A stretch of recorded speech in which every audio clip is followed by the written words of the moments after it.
ప్రియమైన వారలారా, మరొకసారి బెతెస్దా ప్రార్థన మందిరం ద్వారా ప్రత్యక్షమయ్యే ఈ వాక్య ప్రత్యక్షత కార్యక్రమానికి ప్రభువైన యేసుక్రీస్తు నామములో మీకు ఆహ్వానము తెలియచేస్తున్నాం.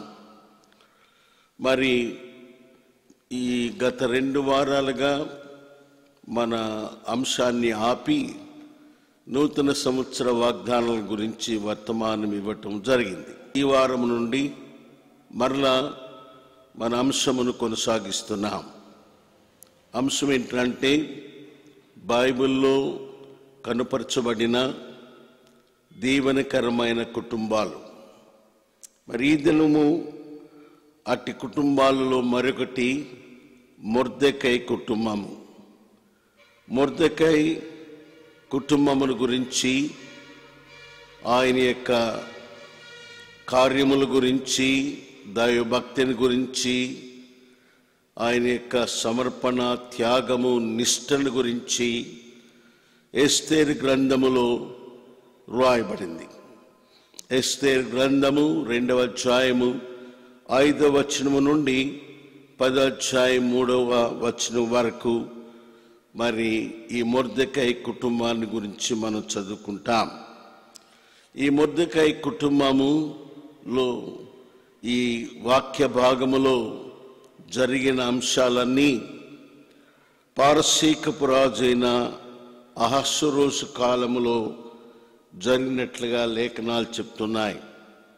1వ అధ్యాయం 1వ వచనములో అహష్వేరోషు దినములలో జరిగిన చర్యలు అని లేఖనాల్లో మనం చూస్తున్నాం. మరి ఈ యూదుడైనటువంటి మొర్దెకై యూదుడని 2వ అధ్యాయము 5వ వచనంలో చెప్పబడింది. మొర్దెకై అనే ఒక యూదుడు ఉండెను అని. ఈ మొర్దెకై అనే యూదుడు బబులోనులోనికి చెరపట్టబడిన వారిలో ఒకడని 6వ వచనము చివరిలో రాయబడింది. యెరూషలేము నుండి చెరపట్టబడి బబులోను తీసుకురాబడినటువంటి యూదుడు. మరి ఇతని గురించి, కుటుంబాన్ని గురించి వివరాలు మనకు ఇవ్వబడలేదు. కానీ ఆయన పెంచుకున్నటువంటి మరి ఎస్తేరు, తన పినతండ్రి కుమార్తె అయిన ఎస్తేరు, తను ఈ ఇద్దరు మాత్రమే ఈ కుటుంబములో మరి మనకు తెలియపరచబడిన విషయాలు. మరి ఎస్తేరు అనే పేరు పారసీక భాషలో నక్షత్రము అని అర్థము. ఎస్తేర్ అంటే అయితే ఆమె అసలు హెబ్రీ భాషలోని పేరు అదస్సా. అదస్సా అనే మాటకు అర్థము కబంధము అను పరిమళ చెట్టు అని. మరి వీరిద్దరూ బలమైన రీతిలో దేవుని చేత వాడబడినవారు. అదస్సా యొక్క తల్లిదండ్రులు చనిపోయిన తర్వాత మొర్దెకై ఆమెను పెంచుకొనెను అని 2వ అధ్యాయము 7వ వచనములో రాయబడింది. మరి అది కూడా చివరిలో ఉంది. ఆమె తల్లిదండ్రులు మరణము పొందిన తర్వాత మొర్దెకై ఆమెను తన కుమార్తెగా స్వీకరించెను అని రాయబడింది. మరి మొర్దెకై పారసీక రాజుల కాలములో తాను షూషను పట్టణములో అహష్వేరోషు రాజు అంతఃపురము యొక్క రాజగుమ్మము యొద్ద కూర్చున్నవాడని 2వ అధ్యాయము 19వ వచనం రాయబడింది. 2వ లైన్లో మొర్దెకై రాజు గుమ్మములో కూర్చొని ఉండెను అనగా ఈయన మరి గేట్ కీపర్, గుమ్మము యొద్ద కావలి ఉన్న బహు చిన్న ఉద్యోగములో తనున్నాడు. అలాగే తాను కుమార్తెగా పెంచుకున్న పినతండ్రి కుమార్తె అంటే వరుసకు చెల్లెలవుతుంది, తల్లిదండ్రులు చనిపోవటం వలన మొర్దెకై ఆమెను పెంచుకున్నాడు. ఆమె అనాథ బాలిక. అయితే ఆశ్చర్యకరమైన విషయం ఏంటంటే, మరి గుమ్మము యొద్ద కూర్చున్న గేట్ కీపరు తర్వాత అధ్యాయం యొక్క చివరిలో అనేక విషయాలు జరిగిన తర్వాత తను రాజైన అహష్వేరోషునకు ప్రధానమంత్రిగా నియమించబడినట్లుగా మనం చదువుతాం. 10వ అధ్యాయము 3వ వచనములో యూదుడైన మొర్దెకై రాజైన అహష్వేరోషునకు ప్రధానమంత్రిగా ఉండెను. ఎంత ఆశ్చర్యకరమైన విషయం ఇది, అసాధారణమైన విషయం అది. రెండోది కూడా చాలా ప్రాముఖ్యమైనది. తను పెంచుకున్న మరి తన పినతండ్రి కుమార్తె అనేటువంటి అదశ లేక ఎస్తేరు, ఆమె అహష్వేరోషు అనేటువంటి ప్రపంచ పారసీక రాజ్యం యొక్క రాజునకు ఆమె రాణిగా నియమించబడిందని 2వ అధ్యాయము 17వ వచనం రాయబడింది. 17వ వచనం చివరి మాటలో అతడు అనగా అహష్వేరోషు అనే రాజు రాజ్య కిరీటమును ఆమె తల మీద ఉంచి ఆమెను రాణిగా నియమించాను. మరి ఈ స్థాయికి వారు చేరుకోవటం అనేది అది మనుషుని వల్ల కలిగింది కాదు. దేవుడైన యెహోవాయే వారిని ఆ స్థాయికి హెచ్చించినాడు. దానికి కారణం ఏంటంటే మొర్దెకై యొక్క నిష్ఠ, తన ప్రత్యేకత, అన్య రాజ్యములో తను సాక్షిగా కాపాడుకోవటమే. ఆయన అన్నాడు మరి 3:4లో, నేను యూదుడను గనుక ఆ పని చేయజాలను. ఏ పని చేయజాలవు? నేను 2వ వచనములో మోకాళ్ళలోని హామానుకు నమస్కరించలేను. మరి హామాను రాజు తర్వాత ప్రముఖుడైన వ్యక్తి. రాజు ఆజ్ఞించాడు ప్రతి ఒక్కరూ ఆయనకు అలాగ చేయాలని. అయితే మొర్దెకై అంటాడు, నేను యూదుడను గనుక అలాగ చేయలేను. ఎందుకు అలాగ చేయలేడు? మరి యూదునికి ధర్మశాస్త్రము 10 ఆజ్ఞలు ఇవ్వబడి, ఆ 10 ఆజ్ఞల్లో మొదటి ఆజ్ఞ ఏంటంటే మరి ఎవరికి మరి మోకాళ్ళలోనకూడదు, సాష్టాంగ నమస్కారము చేయకూడదు. ఈ మాట మరి నిర్గమకాండము 20వ అధ్యాయము 4వ వచనములో మోకాళ్ళలోని నమస్కరించకూడదని ఆజ్ఞ చెప్తాది. కనుక ధర్మశాస్త్రములో యెహోవా దేవుడిచ్చిన ఆజ్ఞకు తను విధేయుడై తన ప్రత్యేకతను కాపాడుకుంటూ ఈ మాట పలికాడు. ఈ మాట అనేది తనకే కాదు, యూదా వంశానికి అంతటికి కూడా హానిని తీసుకొచ్చింది, కీడును తీసుకొచ్చింది. అయినా అతను శ్రమలో నిలబడి మరి దేవుని చేత హెచ్చించబడి ప్రధానమంత్రిగా చేయబడినట్టుగా లేఖనాల్లో చూస్తున్నాం. అలాగే అనాథ బానిస బాలిక మరి రాజు చేత మరి కిరీటము, రాజ్య కిరీటము తన తల మీద ఉంచబడి రాణిగా నియమించబడటానికి కారణం ఏంటంటే ఆమె పలికిన మాట. ఆ మాట 4వ అధ్యాయము 16వ వచనంలో ఉంది. నేను నశించదనన్నది. తను రాణిగా ఉంటూ మరి యూదులు కలిగినటువంటి ఆ యొక్క ఆపద, ప్రాణాపాయము నుండి తప్పించేదానికి హామాను తీసుకొచ్చిన చట్టమును మార్చమని వేడుకునేదానికి మొర్దెకై యొక్క హెచ్చరికతో తను రాజునొద్దకు వెళ్ళేదానికి సిద్ధపడింది. కాబట్టి మరి అలాగ వెళ్ళకూడదు, పిలువబడక ముందే ఎవడు వెళ్ళకూడదు, అది శాసనం. అది అయితే అమన్నది, నేను వెళ్తాను, నశిస్తాను అనే మాట ఆమె చెప్పింది. ప్రియులారా, మొర్దెకై యొక్క కుటుంబం యొక్క భక్తి నియమములు మరి సమర్పణ, త్యాగము ఈ యొక్క మాటలు మనం చూస్తున్నాం. ఏమంటుంది? ఆయనేమో నేను యూదుడను కనుక ధర్మశాస్త్రములో చెప్పబడిన ఆజ్ఞకు లోబడి వాడు గనక నేను ఆయనకి సాగిలపడను. మరి మొర్దెకై తనే కాదు, తన కుమార్తెను, తను పెంచుకున్న మరి కుమార్తెను కూడా ఆ భక్తి నియమములో పెంచాడు. ఆమె రానైనప్పటికీ మరి దైవభక్తిలో ఉన్నట్టుగా మనం చూస్తున్నాం. దేవుని వాక్యం చెప్తుంది, తను రానైనప్పటికీ మొర్దెకైకి తను అన్ని విషయాలలో మరి విధేయురాలుగా ఉన్నట్టుగా 2వ అధ్యాయము 20వ వచనములో రాయబడింది. 2:20 ఏముందంటే, ఎస్తేరు మొర్దెకై యొక్క పోషణ మందున్న కాలమున చేసినట్టుగానే ఇప్పుడును అతని మాటకు ఆమె లోబడుచుండెను. కనుక తనకు మొర్దెకై ఆజ్ఞాపించిన ప్రకారము తను చేయటానికి తీర్మానించుకుంది. ప్రియులారా, ఇది చాలా ప్రాముఖ్యమైనటువంటి ఆత్మీయ పాఠము. ప్రతి విశ్వాసి క్రైస్తవ కుటుంబాలు నేర్చుకోవలసింది.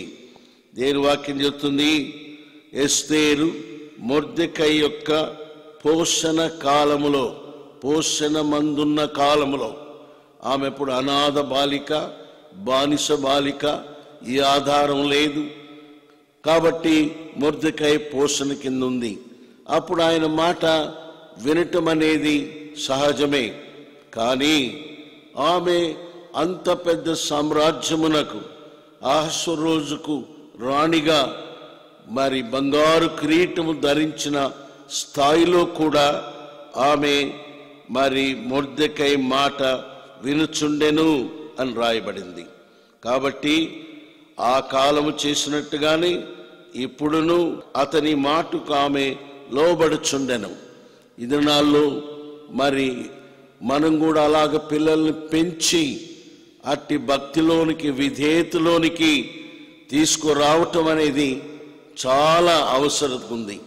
ఈ దినాల్లో పిల్లలు మరి మన స్వాధీనంలో ఉన్నంత వరకు ఏదో కొన్ని మాటలు వింటారు, కానీ తర్వాత విచ్చలవిడి జీవితానికి, స్వేచ్ఛ జీవితానికి, సుఖ జీవితానికి అలవాటు పడి తిరుగుబాటుదారులై మరి దేవుని యొక్క దీవెనలు పోగొట్టుకుంటున్నారు. కనుక మరి ఎస్తేరు మరి తన పోషణలో ఉన్న కాలములో, ఆ తర్వాత రాణి అయిన తర్వాత కూడా అతని మాటను ఆమె లోబడుచుండెను. బైబిల్ ఈ మాట చెప్తుంది కదా, ఎఫెసీయులకు రాసిన పత్రిక 6వ అధ్యాయములో మొదటి కొన్ని వచనాలు చదివితే, పిల్లారా మీరు మీ తల్లిదండ్రులకు లోబడి ఉండండి అంటాడు. అంతేకాదు మరి 10 ఆజ్ఞల్లో మరి వాగ్దానంతో కూడినటువంటి ఆజ్ఞ ఏంది? మీరు దీర్ఘాయుష్మంతులగునట్లు మీ తల్లి తండ్రిని సన్మానించండి అని రాయబడింది.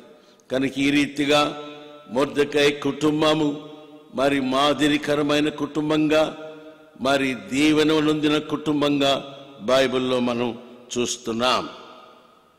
మరి ఇలాగ జరిగేటప్పుడు ఆమె భక్తిని గురించి మరొక మాట మనం చదువుతాం. వారిరువురు కూడా, మొర్దెకై, ఎస్తేరు కూడా దేవుని యందు భక్తి కలిగిన వారే కాదు, ప్రార్థనాపరులుగా మనం చూస్తాం. ఎందుకంటే ఎస్తేరు మరి మొర్దెకైని ఒక విషయం కోరింది. అదేంటంటే 4:16 ఉంది, మరి రాజునొద్దకు వెళ్ళుట మరి శాసనమునకు భిన్నమైంది రాయబడింది. ప్రవేశించుట న్యాయ వ్యతిరిక్తముగా ఉన్నను నేను రాజునొద్దకు ప్రవేశించుదును, నేను నశించదనని 16 అన్నది. అయితే ఒక విషయం కోరింది. ఏమని కోరింది? 16వ వచనములో మొర్దెకైని కోరింది, నీవు పోయి షూషన్నందు సమాజ మందిరములో యూదులందరినీ సమకూర్చి నా నిమిత్తము ఉపవాసముండి 3 దినాలు ప్రార్థన చేయమని కోరింది. అంతేకాదమన్నది, నేను నా పనికర్తలు కూడా మరి అంతఃపురమందు ఉపవాసం ఉండి ప్రార్థన చేస్తామన్నది. ప్రియులారా గమనించండి, అన్య దేశము, పారసీక దేశము, శూషను కోట అనగా అంతఃపురములోని శూషను కోటలో ఉజ్జీవకరమైనటువంటి కార్యము జరుగుతుంది. ఏందది? దేవుడైన యెహోవాకు ఉపవాసం ఉండి ప్రార్థన చేయటం అనేది గొప్ప కార్యం. ప్రియులారా, ఉపవాస ప్రార్థనలనేవి ఎంత శక్తివంతమనియో, పరిస్థితులు మార్చేవి, రాజ్యాలు మార్చేవి, శాసనాలను మార్చేవి, దేవుని యొక్క నిర్ణయమును కూడా మార్చేగా మనం చూస్తాం. యోనా గ్రంథములో మరి ఆ యొక్క నినివే పట్టణస్థులు రాజు మొదలుకొని మరి అందరూ ఉపవాసం ఉండి ప్రార్థించగా యెహోవా దేవుడు తాను చేయనుద్దేశించిన కీడు చేయక మాని అని రాయబడింది. కనుక ఉపవాస ప్రార్థన ఎస్తేరు అంతఃపురంలో చేస్తుంది. ఉపవాస ప్రార్థన మొర్దెకాయి అంతఃపురానికి బయట సమాజ మందిరములో యూదులతో కలిసి చేస్తుంది. That's all. అంతే. పరిస్థితులు మారిపోయినాయి. దేవుడు కలిగించుకున్నాడు. మరి హామాను చేయనుద్దేశించిన మరి కార్యములను తను చేయలేకపోయాడు. హామాను పన్నాగములు పతనమైనట్టుగా లేఖనాల్లో చూస్తాం. హామాను పన్నాగాలు 2 పన్నాగాలండి. 1 మొర్దెకైను ఉరితీయుట, 2 మొర్దెకై ఏ జాతి వాడో తెలుసుకొని ఆ జాతి అనగా యూదులందరినీ 127 సంస్థానములో ఉండే యూదులందరినీ ఒకే దినమందు నాశనము చేయాల. రాజు చేత ఈ 2 ఆజ్ఞలు మరి చేయించటానికి ముందుకొచ్చాడు. పిల్లరా గమనించండి, మరి ఉరి తీయటానికి మరి తను ఉరి కొయ్యను కూడా సిద్ధము చేసుకున్నాడని 5వ అధ్యాయము 14వ చివరి మాటల్లో అతడు ఉరికయ్య 1 సిద్ధము చేయించాడు గాని దాని మీద ఉరి తీయగలిగాడా? తను జరిగించలేకపోయాడు. ఉరి తీయాల. నెక్స్ట్ డే రాజు నొద్దుకు వెళ్ళాడు అనుమతి కొరకు. అయితే మరి రాజు మరి హామానుకు ఆ రాత్రి ఇచ్చిన ఆజ్ఞ ఏంటి? నీవు వెళ్ళి మరి నీవు చెప్పిన రీతిగానే గుమ్మం మీద కూర్చున్న మొర్దెకాయికు నువ్వు చెప్పిన వాటిలో ఏది తక్కువ కాకుండా చేయాలని చెప్పాడు. ఏంటది? రాజు గుర్రం మీద ఎక్కి, రాజు ధరించు వస్త్రము ధరించి, రాజు ధరించిన కిరీటం ధరించి మరి ఊరేగించాల అనగా ఉరి తీయాలని సిద్ధపడిన హామాను ఇప్పుడు మరి మొర్దెకాయిను ఊరేగిస్తున్నాడు. ఊరికి బదులు ఊరేగించే స్థాయికి దేవుడు తీసుకొచ్చాడు. ఏ వ్యక్తి ద్వారా ప్రాణాపాయం వచ్చిందో అదే వ్యక్తి ద్వారా దేవుడు మరి తనను ఘనపరుస్తున్నట్టుగా మనం చూస్తాం. హామాను యొక్క మొదటి పన్నాగము పతనమైందండి. 2వ పన్నాగం ఏంది? యూదులందరినీ హతమార్చాలని తను ఒక శాసనము రాయించుకొని రాజు ముద్రను పొందాడు. రాజు నొద్దుకు వెళ్ళాడు. రాజా, నీ రాజ్యములో ఒక జాతి ఉన్నాయి, వారు రాజాజ్ఞలు పాటించరు, వారు ఉండటము నీ క్షేమం కాదు, వారిని హతమార్చాలా అంటే రాజు దానికి సమ్మతించి తన చేతిలో ఉన్న ఆ ఉంగరము, రాజముద్ర ఉంగరాన్ని తీసి హామాను చేతికిచ్చాడు. మరి అట్టి హామాను తాకీదు రాయించాడు. ఈ మాటలు మనము మరి 3వ అధ్యాయములో 8వ వచనం నుండి ఇవన్నీ కూడా మనం చదువుతాం. అయితే ఆ తాకీదులు ఎప్పుడు రాయించాడు? ఆయన ఏ రోజు చేయాలనే దాని కొరకు చీటీలు వేశాడంట. చీటీ అనే మాటకు పారసీక భాషలో పూరు అని రాయబడింది. ఆ మాట 7వ వచనంలో పూరు అనగా చీటీని, దినము అనగా ఒక మంచి శుభదినము, ఒక మంచి దినము కొరకు తాను చీటీ ద్వారా నిర్ణయించుకున్నాడు. మొదటి నెల నుండి 12వ నెల వరకు అన్ని దినాలు చీటీలు వేస్తే మంచి దినం అనేది 12వ మాసము 13వ దినానికి వచ్చింది. కాబట్టి ఆ 12వ నెల 13వ దినాన అనగా 13వ వచనములో 3వ అధ్యాయం 13వ వచనములో ఆదారు అను 12వ నెల 13వ దినమందు మరి యూదులందరినీ సమూల నాశనము చేయాలని మరి ఆజ్ఞ సంతకం చేయబడి 127 సంస్థానముల్లో ఉన్న వారికి పంపబడింది.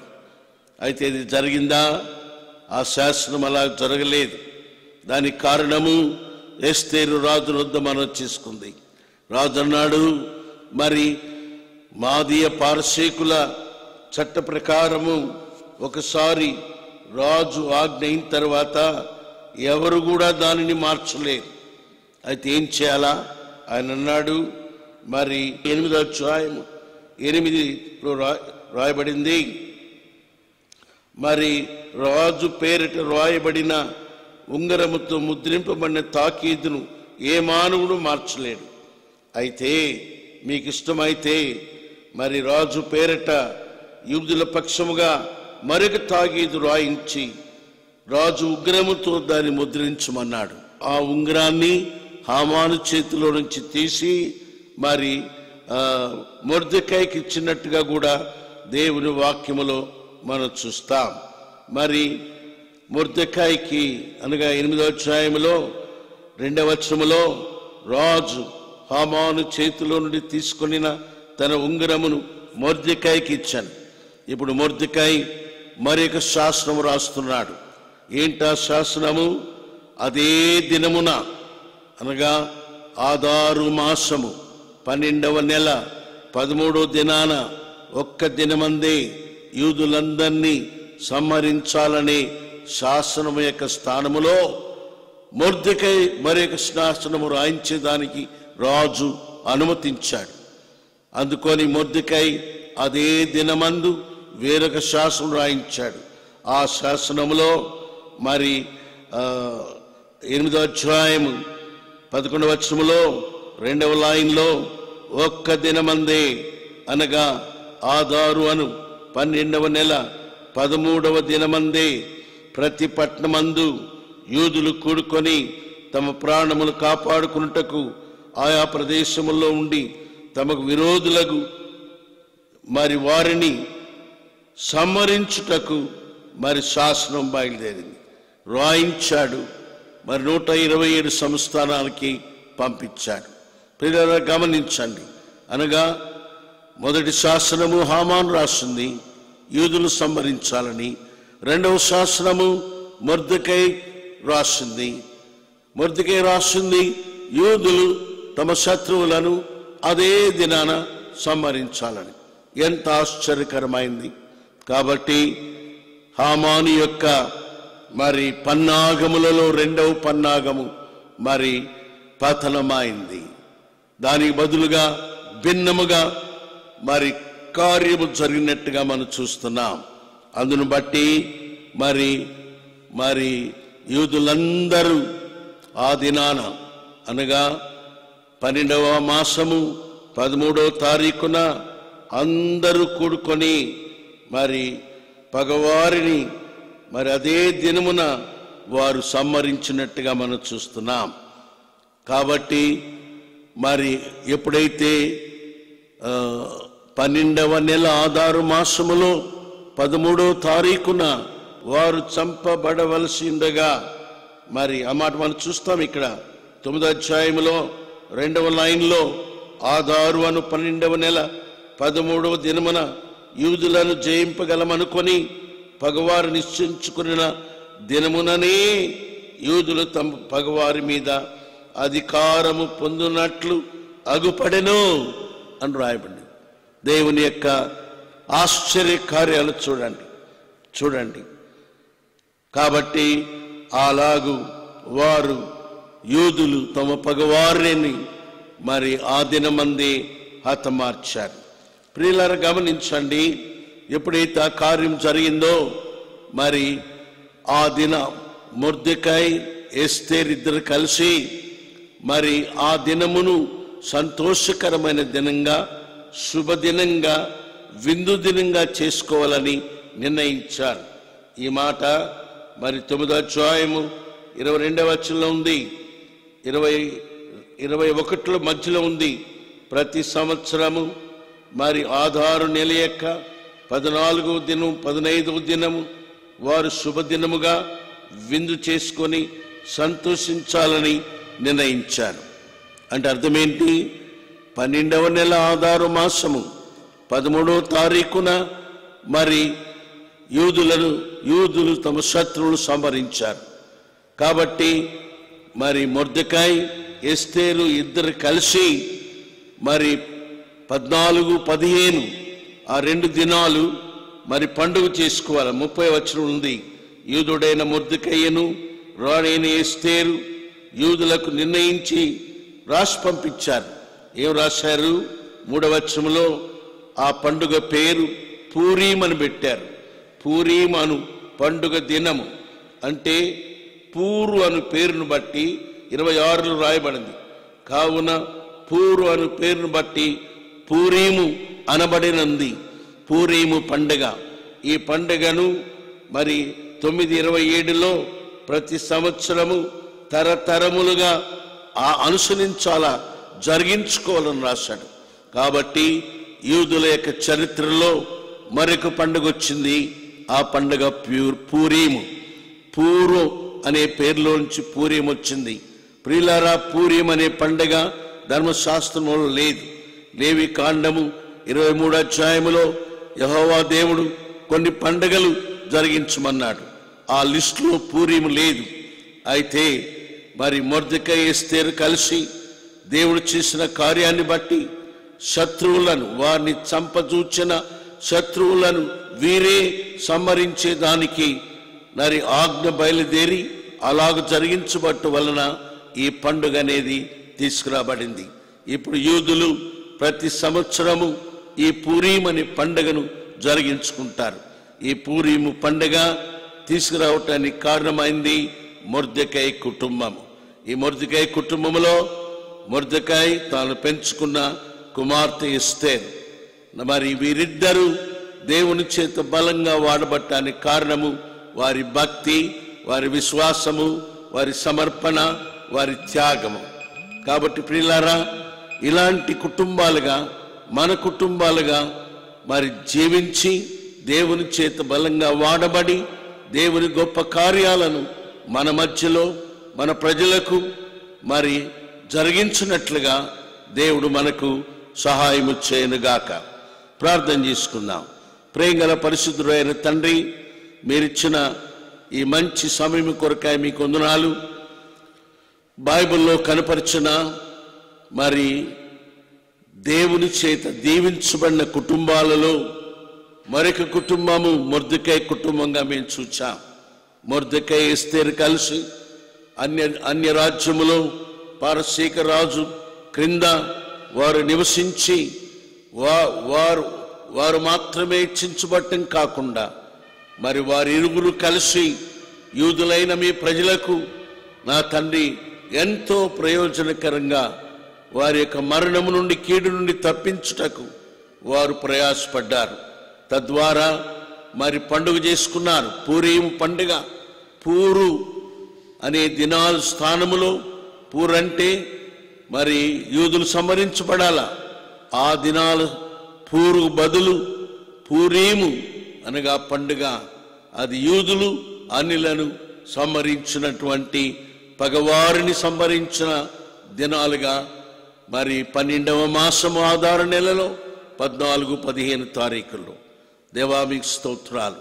అలాగా మేము కూడా మీ కొరకై జీవించి మీ చేత దీవించబడి అనేకులకు మేలు కలుగుంటానికి కృప చూపించమని యేసు ప్రభు నామములో ప్రార్థిస్తున్నాము తండ్రి. ఆమెన్. ఆమెన్.